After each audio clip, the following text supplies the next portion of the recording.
Maintenant, de retour chez nous, on va parler de cette situation à Montréal après l'allée du Crack et la rue Sainte-Catherine dans le village devenu quartier où il y a beaucoup de misère, beaucoup de désespoir, on peut le dire. Il y a un autre endroit au centre-ville qui sème l'inquiétude. Yves Poirier, vous êtes sur le boulevard Saint-Laurent qui a été la cible de plusieurs incendies criminels.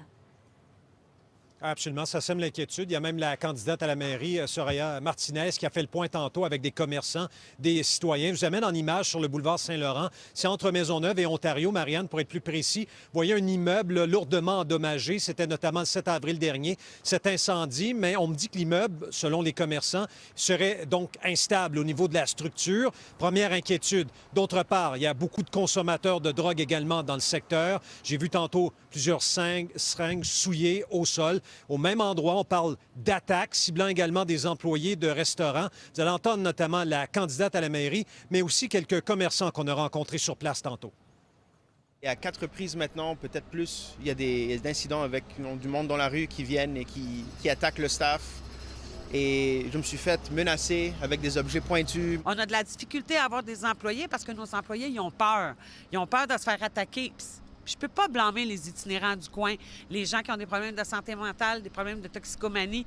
On les met où? Il n'y a personne qui s'en occupe. Vous avez perdu votre commerce lors de l'incendie, malheureusement. Et là, vous dites, malgré la clôture, les squatteurs continuent d'entrer. Continuent de rentrer. Cette semaine, 2 fois appeler la police. Il faut un plan d'intervention concret de sécurité. Le premier, c'est démolir le bâtiment qui est derrière nous. Et par ailleurs, Yves, un employé de bar aurait été attaqué par le chien d'un itinérant. On parle souvent de la présence d'itinérants dans les entrées, justement, de commerce sur Sainte-Catherine, au bar Le Sky. J'ai devant moi Roch Côté, vous en êtes le gérant. Vous étiez ici à 11 h. Un itinérant bloquait l'entrée lors de la période de livraison. Vous lui dites de dégager poliment les lieux. Qu'est-ce qui se passe par la suite? Ensuite, il y avait un chien berger allemand qui m'a sauté dessus directement, sans japper, sans rien. Puis il m'a mordu au ventre. Ensuite, la fille qui était là a retiré son chien. Puis ça a fini comme ça. Je me suis poussé de là. Mais le mal est fait. Est-ce que ça vous gênerait de montrer la blessure que vous avez? C'est quand même une morsure profonde là, au niveau du ventre. Oui, c'est profond. Ça fait mal encore. Et ça, les commerçants, c'est pas la première fois dans le village que vous dites il y a beaucoup d'itinérants. Tôt ou tard, on va se faire attaquer, mais dans ce cas-ci, c'est l'animal de l'un d'entre eux qui, d'ailleurs, a été saisi, je pense. Oui, il a été saisi par la police de Montréal. Il y a plein d'itinérants. Ça en est dangereux. Ils sont sortis des métros, mais là, ils sont dans la rue. L'été s'en vient, ça va être de pire en pire. Ça fait peur au monde et ça aurait pu être pire que ça s'il m'aurait pris un bras. Je pense qu'il n'aurait pas lâché. Là, il m'a mordu dans le ventre.